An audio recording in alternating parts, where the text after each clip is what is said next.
The Movies of the Meek, where we watch made-for-TV movies and miniseries so you don't have to.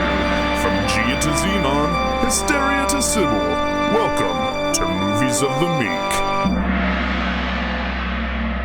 We watched HBO's Behind the Candelabra, which is a movie about Liberace's, last 10 years, and his relationship with Scott Thorson, a dog trainer. Sexy dog trainer. Who's played by Matt Damon. Liberace's played by Michael Douglas. And Matt Damon is beautiful in this movie. Matt Damon is beautiful in this movie. That dude is, 49 years old? And he looks like they made him look like a 17-year-old boy. And it's insane. Yeah. It is. Yeah. And then also made him look like an aged coke addict towards the end of the movie. So props to the makeup team. Yeah, the makeup for this movie is absolutely incredible. This movie's incredible. Yeah. So that's 2 weeks in a row where we watched some pretty incredible movies. Yeah, I was absolutely shocked. Yeah. No, yeah, I was expecting just an okay biopic, and I got a really amazing portrayal of the gay relationship. And it just, I don't know, the movie felt real. It felt like it didn't feel like some Lifetime drama biopic. Some other movies we watched. Now there's one person in this movie who is absolutely terrible at acting. Can you guess who that is? No. It is Rose, who is Matt Damon's surrogate mother. Oh. She is a garbage actress. You know what? Yeah, I would say both of his foster parents were kind of weak. Yeah.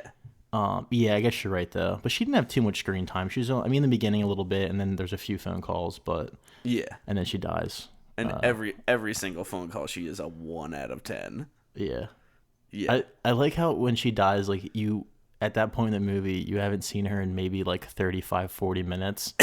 And I completely forgot she was a character in the movie, and then the dad calls and Rose died, and Matt Damon's like, oh shit. Yeah, he's fucking devastated, and you're like, who? Yeah, he bails on his family after he meets Liberace. He's like, fuck. Oh yeah. Fuck this ranch. I'm gonna go live in luxury. I also, watching the beginning of this film, all that I could think of was the Austin Powers line where he goes, I can't believe Liberace was gay. Birds loved him. They definitely bring that up in this movie, how his audience had no idea. Oh, yeah.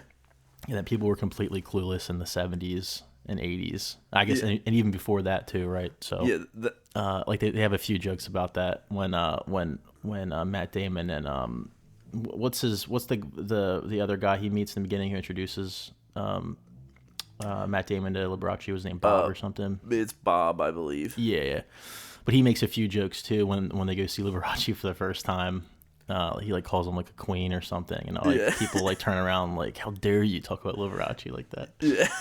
No one knew, which is fucking wild. But I mean, the motherfucker wears so many diamond-studded suits; it's mind-blowing. But then, if you also think about it in terms of how much money his team spent keeping those stories alive, that he was in love with certain celebrities, and yeah, I mean, good portion of his marketing went towards keeping those stories, and then also crushing any stories that he was gay. So, yeah, what a wild man, dude! What a wild, fucked up man. I will say, so it starts off, you see Matt Damon meeting Bob in a club, and then we end up learning that Matt Damon is a dog trainer for film sets. Mm-hmm. And then, of course, the two of them, they show the inklings of the relationship. Matt Damon is living with this weird surrogate family. I think it's his aunt. Rose is his aunt. And it's her husband, and he's living with them on this farm. Mm-hmm. And Bob called for Matt Damon, and this is the pacing of this movie goes very, very fast in the beginning, which is he's at dinner with Bob and Rose, and they're saying that Bob called the for him, and he's like, "Is that one of them San Francisco fellas?" And he's just like, I mean, no, he's from this area too. And then Bob immediately just like pulls up in front of the house as taking him out on a date. Yeah. And you're like, oh, so I guess it wasn't a message that he was leaving for him. It was like, I'll be there soon. Yeah. And then, yeah, they immediately go and see Liberace play. That's when, the fake piano playing for this movie is a combination of like amazingly good and kind of bad. Like, his motions are really fluid, and they're all well placed, and they're also in the right like octaves and ranges. It's just like it kind of feels like maybe he learned the songs and they didn't use in-camera audio because like he wasn't that good at them. Like my number one complaint for the movie Whiplash is that like that motherfucker Miles Teller cannot fucking play any of that shit on drums, and they're literally just syncing whatever up to fucking whatever. Like Tara Reid did a better job in the Josie and the Pussycats movie than fucking Miles Teller does in Whiplash, whereas fucking Michael Douglas in this movie fucking destroys playing piano. Okay, yeah. It looks so good. It looked real to me. Like I was like, holy shit. Yeah. So you were saying that he didn't learn the actual tunes they were playing for the movie. Is that what you were saying? I'm saying that he potentially could have. He could have. Okay, gotcha. Could have, and they were just like, yeah, I mean, like he just doesn't sound good enough to have it be exactly him. Yeah. I mean, it's Liberace. I mean, so this movie starts when Liberace's in his like late 60s maybe. Yeah. But like if that he could play like that at that age, that's insane. Like he was so fucking fat, and then he did the boogie woogie in Double Time. Holy shit! That's when Matt Damon really fell in love. Oh yeah. He's like that boogie woogie in Double Time. Holy shit. Also, they end up getting to go backstage. Because Bob is friends with somebody, they go backstage. Bob friends with everyone. They meet Liberace, and when they're talking to Liberace, that's when you get to see, Liberace has a quote-unquote apprentice, which is also, I guess, his former lover. And I just love how you can see how sick of his shtick the apprentice is. Like, he knows every single line at this point, and he's just like, oh, God. And then, it's that night when they meet him backstage that Liberace is like, well, you guys should come over for lunch tomorrow. And when they come over, Liberace has a houseboy. He like sticks his ass right in Matt Damon's face. And he sticks his ass in Matt Damon's face. And then he turns around and he goes, do you want a pig? And he like holds the pigs in a blanket directly over his dick. Yeah, dude, it's fucking amazing. But Matt Damon's like, no. But like all that's there to like really show that there are a ton of jealous boyfriends, and there's been many. Yeah. And Matt Damon isn't the first. And I think the houseboy even pulls Matt Damon aside. He's like, you're just his latest thing, Yeah. You're, like, I've been here the longest. Yeah. But that of course gets him fired by Matt Damon. Yeah. Yeah. Well, we come to find out that Matt Damon is kind of just another one, but he's like Liberace's favorite boys. Yeah. He tries to like, adopt them at one point. It's really fucked up. He also we'll definitely go into greater detail on this. Hell yeah. Which is when he pays for surgery to make him look like young Liberace. That's fucking crazy. But it's when of course he's there with the houseboy and they're going through Liberace's insane fucking mansion, that he ends up meeting Liberace's dogs, and they both fall in love really because of their love of dogs. It's Matt Damon can see that Liberace is passionate about dogs, and Liberace, knowing that Matt Damon is passionate about dogs, they they share that common bond, and they really fall in love. And Matt Damon is like, I'm gonna get some medicine for your poodles. And then when he does, Liberace is like, hey, yo, I'm gonna fly you here, and you can get this medicine, aka let's really just hang out in this hot tub. Yeah. AKA, you're now living with me. Yeah, aka you should live with me forever. And that's also, like, it's when they're in the hot tub and, they end up talking about his goals and everything. And he's like, I really want to be a veterinarian. Mm-hmm. And he's like, yeah, but you're kind of just going to live in my house. He's like, you can work for me and take care of my dogs. And that's also, so Liberace and Matt Damon are in the hot tub. And everything's going sweet, and that's when you see that Matt Damon has my dream body. And it is they go to sleep that night, and Liberace sucks Matt Damon's dick in the morning when he wakes up. #romance. And it's after that Liberace is like, hey, you should move in with me. And so Matt Damon is like, yeah, let me go get all my stuff. And he goes to his surrogate family and immediately starts packing. And his family is like, are you sure this isn't moving too fast? And he says, in response, he's like, he's lonely, I can take care of him, and he can take care of me. This is completely normal. And so he moves in, and there's scenes where Liberace has a whole bunch of maids and stuff like that, and so Matt Damon doesn't immediately want to make out with Liberace because the social pressures of being openly gay, and yet Liberace is like, the thing that I thought was interesting is that Liberace says people see what they want to see, which makes sense when you think of the context of the way in which the world viewed Liberace. Oh yeah, definitely. Just because of the fact that like everyone wanted to see him as a straight man, so that's what they saw. But if anything, I feel like Liberace would be like, I fucking pay for these people to exist.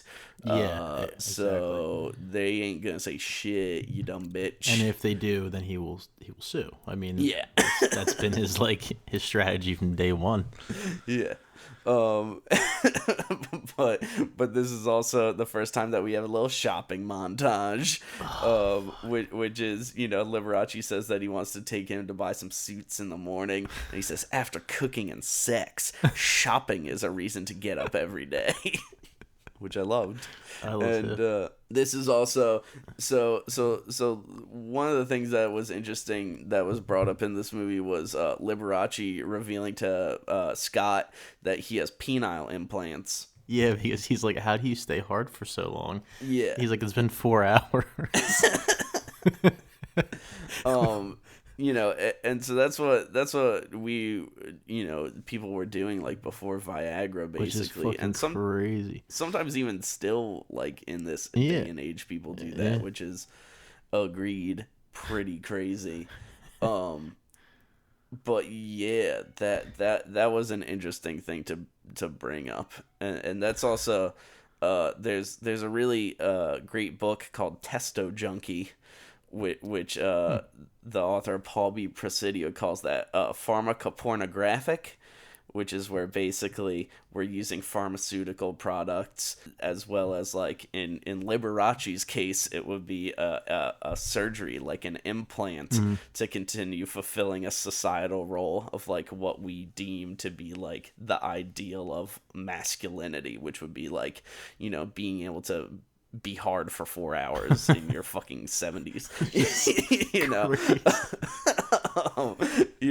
And so the idea that Paul B. Presidio talks about is the concept that, like, gender is no longer even, like, the norm that any of us can even live up to. It takes pharmaceutical products for us to be able to live up to these societal expectations. And then the reason that pornography comes into it is because Paul implies that we basically get to a point where within long-term relationships need pornography to elicit lust in the first place. So, good stuff.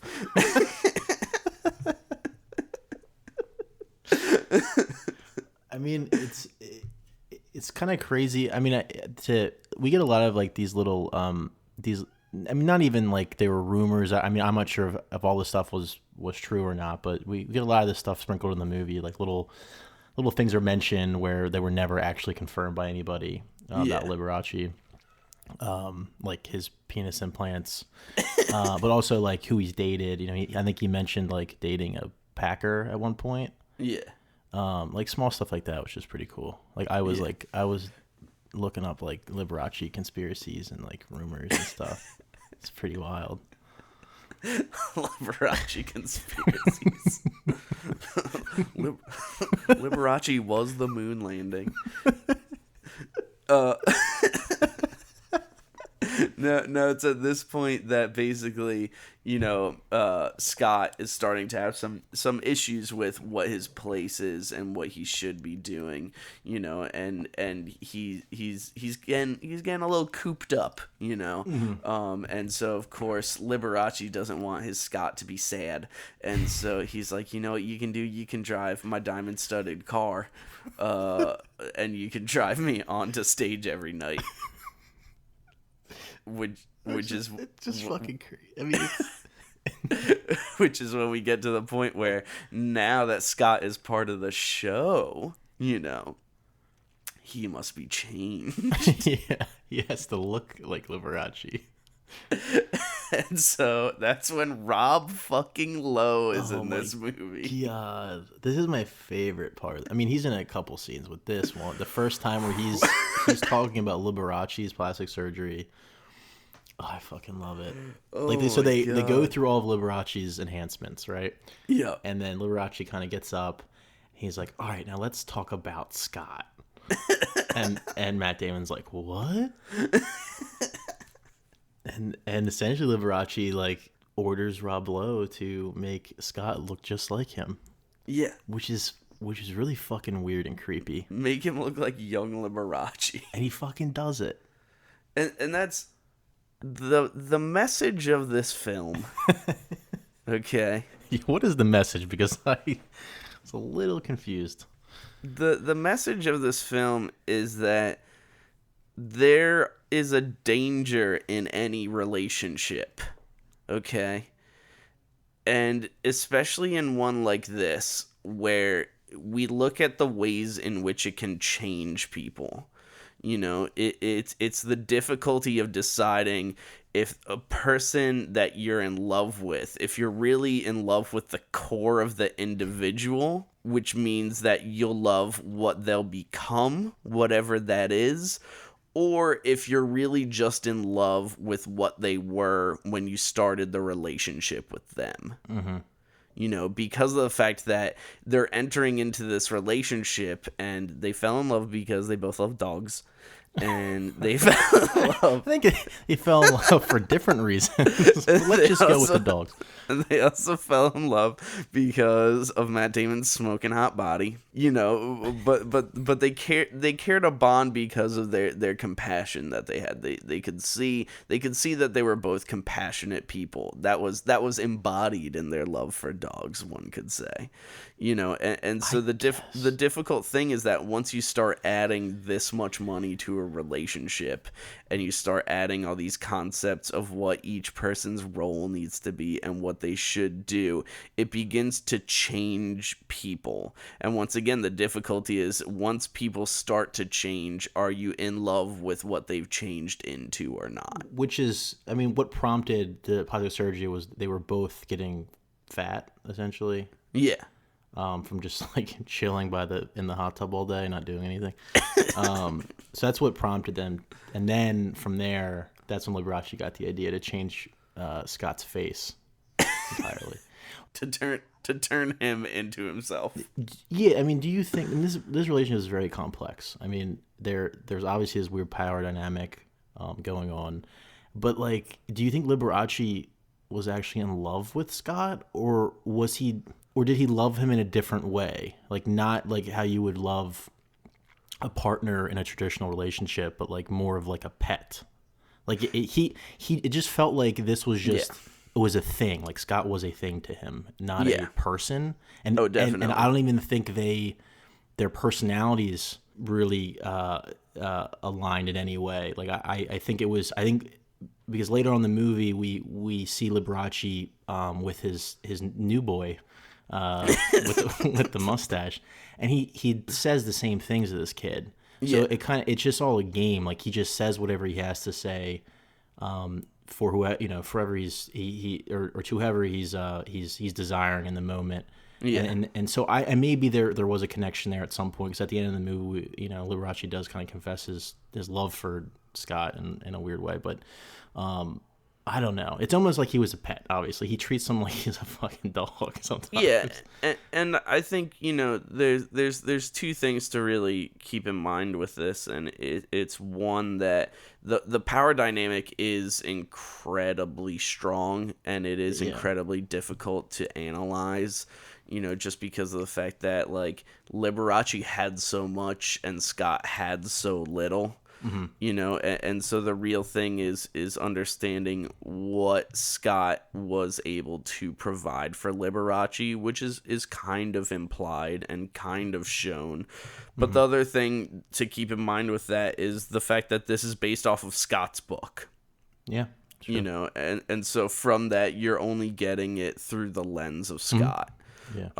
Which could be twisted, because that relationship did not end in a great way. Not at all. So you would hope that he'd be not as bitter when he wrote this book, but I mean, who knows where he was at. So, and I would think from that, I would say that even looking on it reflectively, it's most likely very hard to find what someone like Liberace would even see in himself, Mm-hmm. So, yeah, I honestly, I don't know, but I mean, with a lot of the things that happened, like Liberace trying to adopt him, the pet dynamic is fairly accurate, and I think that's kind of implied once again if you bring up the whole dog thing. Once again, Scott was just another Liberace's dogs. Scott was just another of Liberace's dogs. It's true. Yeah, he saw a little pup that didn't have any parents, and tried to adopt him, tried to fuck him. There's a great line in this movie where I think he's talking to Scott, but he's like, "I want to be your brother, your father, your best friend, your lover." Yeah. I was like, that is the creepiest thing I've ever heard. Oh yeah, it's insane to be all of those things to somebody. But that's just Liberace, Max. What are you gonna do? I don't know. Anyway, they both get the surgeries and they both look fabulous. Yeah. I mean, Matt Damon looks absolutely incredible post-surgery. And Rob Lowe puts him on diet pills too, and he like gets shredded. Yeah. He looks, I mean, this is like before the coke stuff, so he just looks great. Yeah. The makeup people in this movie, Max, are incredible. Fucking insane. Incredible. Like Rob Lowe looked amazing. With his golden skin. He had gold skin. This crazy wig. Fake fucking teeth. He looked like he had like a face, like multiple facelifts. He just looked his fake teeth. His mannerisms, dude. He looked like he was about to pass out any moment. It's one of my favorite characters I've seen in a movie. Same. Like, holy shit. It's almost like, did the real guy actually look like that? I did not look him up. I need to, because at times it was like almost like a joke. That's how crazy his delivery was and the way he looked. But but he's fucking amazing. His mouth like barely moved when he talked. His mouth could not move. I love when Scott's about to go under and he's like haggling for a cleft chin with Rob Lowe. He's like, Liberace doesn't have a cleft chin. Do you think he'll mind? Will Liberace get mad that you can give me a cleft chin? I hate any kind of surgery footage, even if it's fake surgery footage. Yeah, I don't like it either. And when they showed that digging in the chin, I just went, oh god. Yeah, the nose, where they break your nose to give you a whatever. Yeah. When they break your nose to give you a wider nose. Give you a bloody nose. I still can't believe they gave him Liberace's nose. Oh man, that's so fucked up. That's like that's like a million times worse than getting a tattoo of your lover's name. Getting surgery to when you get plastic surgery to look like a younger version of the person you're in a relationship with. Oh, why doesn't everyone do that? That's fucking nuts, man. I wonder if Liberace did that to any of his other boys. But their relationship just kind of goes downhill after the surgeries. Oh yeah, fairly rapidly. Matt Damon doesn't want to get butt fucked by him. Yeah, he thinks it's what does he say? He's like, it's not natural or something. It's not natural. I'm behind. You wouldn't fuck me up the ass if you really loved me. It's a direct quote. It's just, this movie's incredible. Like, I mean, it's fucking Michael Douglas and Matt Damon talking about fucking each other in the ass. Yeah. It's amazing. It's amazing this movie exists, you know? The scene where they go to the video booths in the sex shop. Liberace's in the glory hole. It's like one of my favorite scenes I've seen in a movie in a long time. The fucking black lights. He looks amazing. Fucking Liberace's teeth look like they're fucking the most neon things you've ever seen in your entire life, and he's just fucking digging his dick being sucked. And then Matt Damon just starts puking everywhere. That's one of my faves.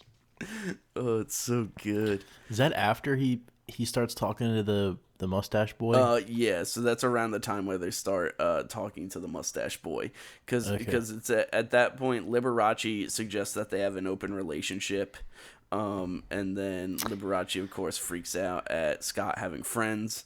Yeah, that was a great cut, because they have the argument where he Liberace suggests that to Matt Damon, and then it cuts to like Liberace mad at Matt Damon for talking to other people.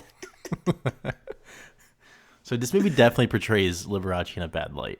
And I don't know if it's an accurate portrayal of him, but yeah, he was a hypocrite in most of the things he said throughout this relationship. It's more accurate than Austin Powers. What does that even mean? Like spy culture? How Austin Powers portrays spy culture? Because I thought that was fairly accurate when I watched those movies. Matt Damon ends up so Matt Damon thinks that Liberace is fucking other dudes because of the fact that he's like you're fucking hard all the time, you're fucking all the time, you love to fuck, and he's like, and you haven't had sex with me in so long, I know you're getting it somewhere else, I fucking know it. And then he finally has a breakdown and he's crying to Liberace and he's just like, it's just like, you haven't been nice to me in so long, and all I could focus on was his nose. That was after Rose died, right? Yeah. Which is, so his foster mom or his aunt or whatever she is, she dies. He gets the call, and then he tells Liberace, and that's when he breaks down. He's like, "This is the first time you've been nice to me in forever," and this and that, and it's like, oh shit, maybe they're gonna repair their relationship. He flies out, and then immediately, like, Liberace cuts him out of his life entirely. Like, he's done. He's done. He gets back from the funeral, and the first thing that he does is just start trashing the fucking house. Because he goes in there, and Bob is there, my boy from the beginning of the movie, and fucking Scott is just like, Bob, is everything okay? And Bob's like, nah, dog, like, not really. He's like, what? And then he's like, what's going on? And of course you find out that Liberace's got his new boy toy there, and fucking he just starts destroying the place. Yeah. And that's when, the set design for this movie is fucking incredible. Oh yeah. And it's during that scene where he's trashing everything that I was just like, God damn, that's a good looking set. That is so good. Yeah. And then, you know, Bob ends up taking Matt Damon away. And I can't remember where they were. They're in, like, Bob's apartment or something. Matt Damon's like, I'm not going to call him. And then he's immediately, like, they just cut to him on the phone. He's like, you fairy fucking scumbag piece of shit cocksucker. And I was just like, oh, my God. You took my fucking face. So then Matt Damon has a huge multiple breakdowns. Yeah, and it's you know, he gets kicked out of the apartment, and that's when they switch to using handheld for the first time. Yeah.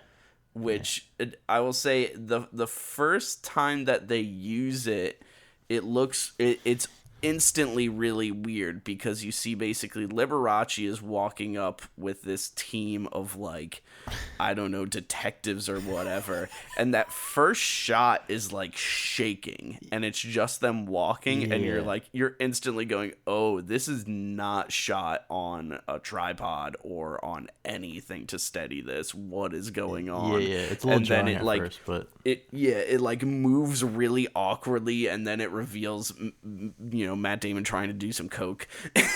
Yeah. And then it moves again, and then that's when you're just like, oh, so this is straight up like a handheld scene to, you know, symbolize like his instability, and it's gonna be fucking crazy. It does work really well. Yeah, no, they I was gonna say they that. stick with the handheld for like 4 fucking minutes. Mm-hmm. You know, and every single shot is like shaking and insane. Yeah, that was a pretty tense scene though, because they're like, I think he locks himself in his bathroom and he's like, doing coke and he's freaking out, as he should. I mean, Liberace did him dirty. So. Yeah. And like another thing, I mean, so I guess what precedes this is kind of like the legal stuff, the legal battle. Yeah. And what we find out really is like this isn't the first time that Liberace has had to pay off an ex-lover.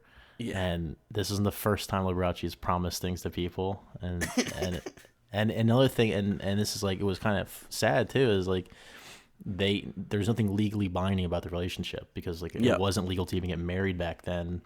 And I don't think he adopted him either. No, so, he did not. But there's like, that's like really fucked up to like promise Matt Damon that he's gonna adopt him, and he never does that. And I don't. Well, I mean, it's like fucked up to adopt him, but yeah, I know. But like that, I think in Liberace's eyes, maybe that was like the only way to take care of him because they couldn't get married. Yeah, definitely. So I don't know. Yeah. But yeah, so Scott just kind of walks away with like whatever $100,000, and that's it. And like his ring box, he keeps going back to for drug money. Yeah. Yeah, and it's at that point, you know, Scott ends up just working at the Postal Service. Yeah, and he just has his like really lame apartment. Yeah. Yeah. And then he gets a call from Lee. Who looks terrible in that scene. He looks terrible when he doesn't have his hair on in general. Like, Michael Douglas bald is terrifying.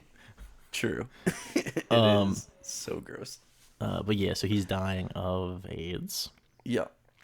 So he essentially calls Scott to come visit him. He says, "Okay, you have to come here now. I'm dying." Yeah. So I was like shocked when this happened, Max. Yeah. So I was like, after the way he treated Scott, why is he letting him to come visit? And I had the thought that it was like a selfish reason. Like he just wants to feel better about himself before he dies, really. Yeah, I mean, that's possible. Which is kind of what happens, but not really. So Scott gets there, and they're both crying and everything. But eventually Liberace says that Scott was his favorite. Like Scott made him the happiest out of all of his lovers. So that was kind of nice. Because he changed his fucking face. Yeah. I still I don't know. I don't think I could ever forgive Liberace for doing all that. I mean, it's not like Scott was like, you know, he said yes. You know, he was along for the ride too. So it wasn't, Liberace never forced him to do any of these things. He was just providing this lifestyle that Matt Damon didn't want to give up. But now the end of the movie, it was beautiful. It was incredible. Yeah. Yeah. Liberace dies and he goes to the funeral, and then what Scott ends up seeing is him playing this song with like a diamond-studded ensemble of women Yeah. surrounding him, Yeah. and he ascends to a And he fucking flies. keyboard rainbow in the sky. Which they joke about earlier in the movie. They're like, "What are you Yeah. gonna do next?" And then Liberace's like, "I'm actually working on, a way to fly off stage or something," as a joke. But then, yeah. Yeah. But then Matt Damon sees him fly. It's a really beautiful scene. I was actually like screenshotting that whole scene because like every shot was awesome. But Yeah, it's beautiful. yeah, I don't know. I hope Liberace really cared for Scott. Yeah, in the I end. mean, and It was kind of hard. Even that last scene, it was kind of hard to tell. And I don't know. And like you said earlier, it's like I don't know how where Scott this is all in Scott's head, right? This is everything that he experienced. So who fucking knows? But IMDb trivia. all right. So this one says, in a January 2013 interview with the New York Post, director Steven Soderbergh said that the film was originally intended for theatrical release, was ultimately produced by and aired on HBO instead because the story was seen as too gay by all of the major Hollywood studios. Wow. This is a quote, Steven Soderbergh. "Nobody would make it. We went to everybody in town. They all said it was too gay." And this is after Brokeback Mountain, by the way. Which is not as... Wait, was it him that said this? Yeah, this is a quote by Soderbergh. He said he's like, and this is after Brokeback Mountain, by the way, which is not as funny as this movie. I was stunned. It made no sense to any of us. I like that because it wasn't as funny.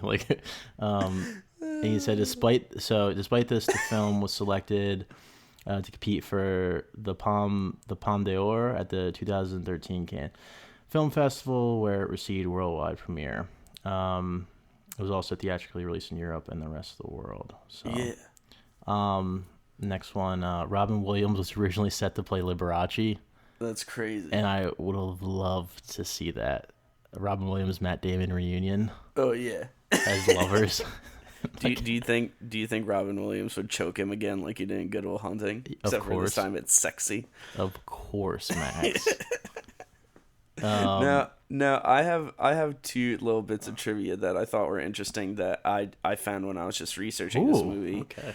Which is Matt Damon and Michael Douglas, for the Emmys and the Golden Globes, were both nominated for Best Actor for this. Ah. It wasn't Best Actor and then, co-star or supporting actor. It was like both were nominated in the same category. Both of them were nominated for Best Actor for this movie. I think Michael Douglas won a Golden Globe. I think I watched the interview, and he even said on stage, he was like, "This belongs to Matt Damon too." Yeah. And he was like, "Matt, you deserve half of this. Do you want the top or the bottom?" And that drew a huge laugh from the crowd. And then the other one is Steven Soderbergh edited this movie under a female alias. What? Why? I don't know. This was supposed to be his last movie, I think, too. Why not just... Apparently he did it in, a couple of days. They stopped shooting. There's one of these that says they stopped shooting on a Friday, and he had a first edit on Monday. Jesus Christ. Yeah. Apparently that's how he works. He has everything planned out. Yeah. There's, no waste of time or anything. All right. In an interview with Entertainment Weekly, Rob Lowe described the makeup regimen used to transform it into the heavily plastic surgery Dr. Jack starts. "It's tape and pull behind my head," he says. "It's literally what they used to do in the early days of cinema before there were facelifts for actresses. Joan Crawford, her whole career was this. You tape, you pull around the back of the head, but you have to have a wig because it covers the elastic. We did that, and I'm also wearing a dental piece. And then yes, he is. And then I'm doing a couple of tricks with my own face, the way I'm holding it, the way I'm not moving it. Then of course the makeup is literally like Earl Scheib, auto body paint sprayed on my face." It was actually really painful because being pulled that long and hard for a 12-hour day gave me migraines. We shot during the summer. It was unbelievably hot. The wig being pulled, it was definitely not the most comfortable experience physically, for sure. Wow. But it was worth it, dude. That performance. Holy hell. But Michael Douglas admitted that he initially thought he was too thin to play Liberace convincingly. What a fucking humble brag. Piece of garbage. he had the perfect Liberace body in this movie. Yeah, agreed. Alright, now, IMDb goofs. Liberace's mother is playing a slot machine at the beginning of a scene set in 1981. She died in 1980. That's a pretty good goof right That's there. a good one, yeah. That's just a fuck up. I wonder if that's probably just the movie thing.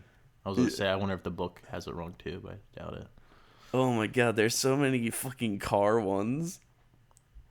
Yeah. In the shopping montage set in 1977, a California license plate with a 1AAAA111 format is shown. California didn't use that format until 1980.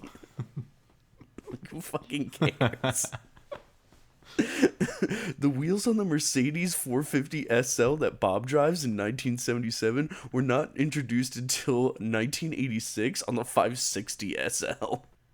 I want to meet the guy that's really into Liberace, but also is like super into 1980s cars.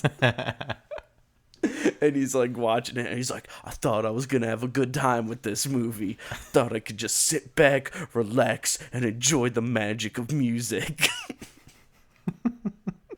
Alright, these goofs are lame. Yeah. It's lame goofs. But amazing movie. Yeah. I would recommend to everyone. And Yeah. everyone who has HBO account, go watch it. Yeah, no, it was a shockingly brilliant movie.